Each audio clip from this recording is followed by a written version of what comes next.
नमस्कार मित्रमैत्रिणींनो. मला खरंच कळत नाही आहे आपल्या मोदीजींना तुमच्या आमच्या बेडरूममध्ये वाकून कशाला पाहायचं आहे. तुमच्या बाथरूममध्ये मोदीजींना का घुसायचं आहे काहीच कळत नाही आहे. आता एक संचार साथी म्हणून नवीनच त्यांनी ॲप आणलं आणि ह्या ॲपचं एक खासियत सांगायची झाली तर हे ॲप म्हणजे लिखितमध्ये तरी असंच त्यांनी सुरुवातीला दिलं होतं की हे ॲप तुम्हाला डिलीट करता येत नाही, डिसेबल करता येत नाही. ते ॲप फोटोही काढू शकतं, मेसेज बघू शकतं, तुमचे कॉल लॉग्स चेक करू शकतात, तुमचे कॉन्टॅक्ट नंबर चेक करू शकतात. ते काहीही करू शकतं, ते सगळंच करू शकतं. अशा प्रकारचं एक अनोखं एकदम वेगळं ॲप मोदीजींनी जे आहे ते लॉन्च केलं आणि त्याच्याविषयी सगळ्या कंपन्यांना आदेश दिले होते. आता याच्यावर काही लोकं असं म्हणतायत की त्यात काय इतकं आपण एवढे अमेरिकन, चायनीज ॲप वगैरे टाकतो, तुम्हाला एक देशी ॲप साधं तुम्हाला घेता येत नाही. मी म्हणते एक देशी ॲप नाही, आपल्याकडे खूप देशी ॲप्स आहेत. वेगवेगळ्या शिक्षणाशी संबंधित देशी ॲप आपल्या सगळ्यांकडेच आहे. नमो ॲप नावाचं लोकांनी टाकलेलं आहे. आधारचं ॲप लोकांकडे आहे. लोकांचं भीम ॲप आहे. त्याच्यानंतर वेगवेगळ्या प्रकारचे माय गव्हर्नमेंट नावाचं ॲप आहे. हे सगळे सरकारी ॲप आपल्याकडे आहे, नाही असं नाही आहे. या ॲपची खासियत अशी आहे की ते पहिले आपल्याला परमिशन विचारतं. इतर सगळेही ॲप कोणत्याही देशातले असेल, व्हॉट्सॲप असेल, फेसबुक असेल, ते तुम्हाला पहिले विचारतं की आम्ही हे ॲक्सेस करू शकतो का? तुम्ही नाही म्हटलं तर ते नाही, डिसेबल त्याला करता येतं. तुम्हाला ॲप काढून टाकता येतात. पण हे एक नवीनच ज्यांनी ॲप आणलं आणि जे की त्यांनी लिखितमध्ये तर सुरुवातीला असं दिलं होतं की डिसेबल वगैरे करता येणार नाही. हे कंपन्यांना नोटीस पण गेले होते आणि अनेक कंपन्यांनी म्हणजे ते ॲक्सेप्ट केलं असेल. फक्त ॲपल अशी कंपनी होती जिनी असं सांगितलं की आम्हाला हे करता नाही येणार, कारण की आमची ऑपरेटिंग सिस्टीममध्ये प्रॉब्लेम येऊ शकतो आणि एवढा सगळा बदल नाही करता येत आणि आम्ही विश्वासार्हतेसाठी ओळखलं जातो. त्या ॲपलनी जेव्हा रॉयटर्सनी त्यांनी न्यूज दिली, अशी बातमी दिली, ते बातमी बघून मग आपल्याला कळलं की असं काहीतरी ॲप या सरकारने आणलं होतं आणि असं या कंपन्यांवर इतका सगळा दबाव होता किंवा या कंपन्यांना आदेश दिलेले होते. या गोदी मीडियानी तर तुम्हाला काहीच सांगितलं नाही. मला सुद्धा कळू दिलं नाही, कारण आपल्यापर्यंत अशा बातम्या येऊच शकत नाही. ते ॲपलनी सांगितलं की आम्हाला हे नाही करता येणार, तेव्हा कळलं की असे आदेश सगळ्या कंपन्यांना गेलेले आहे. आणि जर का ॲपलनी मानलं असतं तर आपल्यापर्यंत ही बातमीच आली नसती. पण ही शुकर आहे की ही बातमी आपल्याला कळली. आणि म्हणून मी म्हणते की आपलं यूट्यूब चॅनल तुम्ही बघत राहा. तुम्ही जॉईन होऊ शकता. मंथली काही जर काय हे केलं, कॉन्ट्रीब्यूट केलं तर तुम्हाला जॉईनसुद्धा होता येतं. याने आम्हाला मदत होते. आणि म्हणून मी म्हणते की माझ्यासारखे अनेक लोक आहेत, त्यांचे हे बघत जा. बरेच लोक आहेत सबस्क्राईब नाही करत. मागच्या महिन्याभरात माझ्या चॅनलवर 2 लाख लोक नवीन होते की ज्यांनी माझं चॅनल पाहिलं.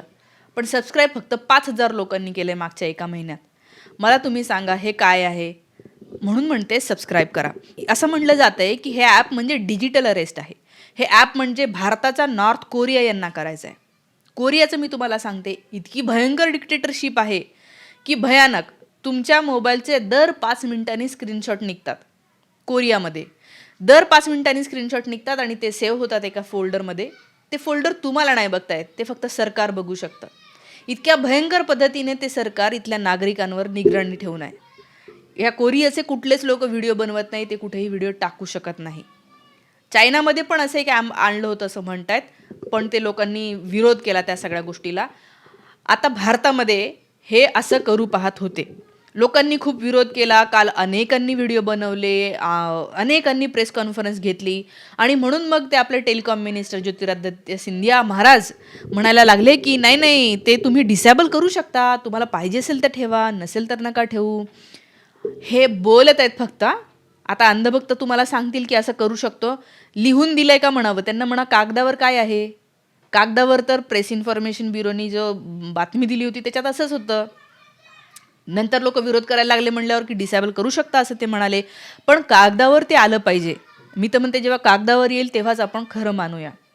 आता हे कोणाकोणाच्या मोबाईलमध्ये जाणार हे ॲप?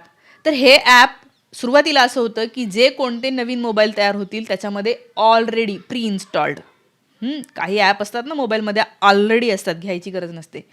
तसे प्री इन्स्टॉल्ड असावे असं गव्हर्नमेंटनी सांगितलेलं होतं. आणि ज्यांच्याकडे नाही आहे, फॉर एक्झाम्पल तुमच्या आमच्यासारखे लोक ज्यांच्याकडे आपल्या मोबाईलमध्ये ते ॲप नसेल, ह्या मोबाईलमध्ये ते ॲप नंतर जेव्हा आपण सॉफ्टवेअर अपडेट करतो तेव्हा ते ॲप आलं पाहिजे असे गव्हर्नमेंटचे आदेश आहेत.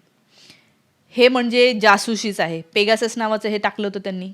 आता हे बघा, भारतीय आहे म्हटल्यावर मला अभिमानाचं आहे. भारतामध्ये असं ॲप तयार होत असेल, चांगलं आहे, टेक्नॉलॉजी तयार होत असेल, खूपच चांगली गोष्ट आहे. पण यांच्यावर भरोसा ठेवायचा. हे बघा डेटा.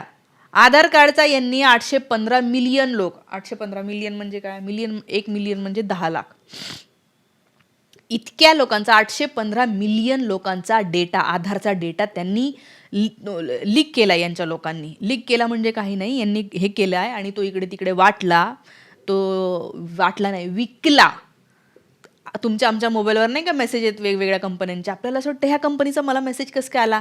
कारण तुमचा मोबाईल नंबर, तुमचं नाव हे या आधार कार्डशी जे संबंधित होतं, तो डेटा कंपन्यांना विकलाय. आणि कंपन्यांना कोण विकू शकतं? हेच ज्यांच्याकडे अधिकार आहेत आपल्या आधारचा डेटाचा, ज्यांच्याकडे अधिकार आहे आपल्या भीमचा, आपल्या बँकेचा डेटाचा, त्यांनी तो विकलाय. करोडो रुपये कमवलेत. नमो ॲप नावाची गोष्ट, नमो ॲपचा सुद्धा डेटा वेगवेगळ्या कंपन्यांकडे गेलेला आहे. मग ती अमेरिकेची एक कंपनी म्हणाली की आमच्याकडे असा डेटा आलाय आणि नंतर कळते की तो ह्या ॲपमधून आलेला आहे.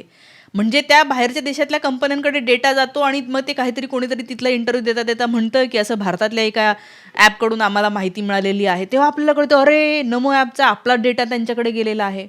म्हणजे आपलं काहीच हे नाही आहे. यांच्यावर कसं काय विश्वास ठेवायचा? ह्यांनी, मी तुम्हाला सांगते, समजा यांना वाटलं ना की तुमची जमीन घ्यायची आहे, तुमच्या जमिनीवर यांना कोणाला द्यायची आहे, त्यांच्या मित्रांना, काय करणार ते? की तुमच्या मोबाईलमध्ये ते करू शकतात. त्या ॲपच्या याच्यामध्ये गुगल प्लेला ते जो असतो ना डाउनलोड करायचं ॲप, प्ले स्टोअरला डिस्क्रिप्शनमध्ये या ॲपच्या काय दिलेलं आहे, तर ते फोटो घेऊ शकतात, ते फोटो टाकू शकतात, एडिट करू शकतात, काही करू शकतात ते तुमच्या मोबाईलसोबत. तर समजा तुमची जमीन घ्यायची असेल, हे काय करतील? तुमच्या मोबाईलमध्ये असं काहीतरी टाकतील जेणेकरून तुम्हाला क्रिमिनल ठरवून टाकायचं आहे, है ना? की असं काहीतरी विचित्र फोटो, काही अश्लील फोटो, व्हिडिओ मुद्दामून की अरे बघा हे यांचं कॅरेक्टरच खराब आहे, यांचं काय आपण कशाला ठेवायची जमीन, सरकारने जप्त केली आहे वगैरे, असं केलंय. हे बघा, भीमा कोरेगाव केसमध्ये ज्या लोकांना त्यांनी अटक केलं, आता यांची आपली असेल काहीतरी या भाजपच्या साहेबांची दुश्मनी, त्या लोकांना अटक केलं. बिचारे निर्दोष होते ते, असं म्हणलं जात आहे. त्यांना अटक केलं आणि अटक केल्याच्या नंतर त्यांचे लॅपटॉप, मोबाईल जे जप्त केलेले होते त्याच्यामध्ये पोलिसांनी टाकलेत फोटो आणि हे एव्हिडन्स इम्प्लांट केले की हे काहीतरी मोठं करण्याचा प्लॅन करत होते, असं आम्हाला त्याच्या लॅपटॉपमध्ये दिसलं आहे वगैरे, बातम्या केल्या. आणि जेव्हा त्याचं फॉरेन्सिक म्हणजे एखादा डेटा एखाद्या कम्प्युटरमध्ये कधी फीड केला गेला, कधी टाकला गेला, ही इमेज कधी आली, याच्याविषयीचं जेव्हा हे सगळं झालं तेव्हा कळलं की हा डेटा त्यांना अरेस्ट केल्याच्या नंतर टाकण्यात आलेला होता. म्हणजे हे उद्या कुणाच्याही फोनमध्ये, कुणाच्याही मोबाईलमध्ये असं काहीही टाकू शकतात. आणि त्याला अंधभक्तांनो, तुम्ही सुद्धा एक्सेप्शन असणार आहे. त्यांनी भाजपच्याच लोकांना सोडलेलं नाही. भाजपचे लोकही आज म्हणत असतील, साथ देत असतील, पण ही निगराणीच असणार आहे थोडक्यात. त्या साऊथ कोरियासारखी, नॉर्थ कोरियासारखी. ते बघत राहणार आहे कोण विरोधात बोलतंय, कोण काय करताय, कोण काय करताय. हे असं करू द्यायचं नसेल तर प्रियंका गांधी म्हणतायत की जनतेने याला विरोध केलाच पाहिजे. हे बघा, सरकारकडे आपलं सगळं आहे ना, आधार कार्ड आहे, आपला आधार नंबर आहे, आपण कुठे राहतो त्यांना माहिती आहे, आपल्या घराचा नंबर माहिती आहे, यांना सगळं माहिती आहे. आपला फोन नंबर तर गव्हर्नमेंटला माहिती आहे, मोदीजींचा मेल येतो, माझा ईमेल आय डी पण त्यांना माहिती आहे, आपल्याला फोन येतात गव्हर्नमेंटचे इलेक्शनच्या काळामध्ये, कारण आपला फोन नंबर पण त्यांना माहिती आहे. आता त्यांना आपल्या फोनमध्ये कशाला घुसायचं आहे? आपल्या फोनमध्ये त्यांना कंपल्सरी असं ॲप का टाकायचं आहे? एवढंच काही देशावर खूप मोठं संकट नाही आलेलं आहे. हे म्हणतात तुमच्या सिक्युरिटीसाठी, तुमचा मोबाईल हरवला तर असाही सापडतो साहेब, असाही मोबाईल सापडतात EMI नंबरवरून. या ॲपमुळे याचे हेतू काहीतरी दुसरे दिसत आहेत असं लोक म्हणत आहेत. कारण की यांनी जे कारणं सांगितले की सिक्युरिटी वगैरे, पण सिक्युरिटी म्हणजे काय हेच नाही सांगितलं. मग तुम्ही त्या काय म्हणूया, भाजपचे एवढे लोक कशात अडकलेले सापडतात, तुम्ही त्यांना पकडत नाही आहे. देशामध्ये शेतकरी परेशान आहे, त्याच्याकडे लक्ष नाही आहे. शाळा बंद होत आहेत, त्याच्याकडे लक्ष नाही आहे. आणि हे फोनमध्ये कशासाठी घुसायचं आहे? हा काय प्रकार आहे? तुम्हाला काय वाटतं मित्रमैत्रिणींनो? कमेंट करून मला सांगा. आणि आपल्या देशाला खरोखर नॉर्थ कोरिया होण्यापासून वाचवा अशी मी विनंती करते. थांबते. Thank you so much.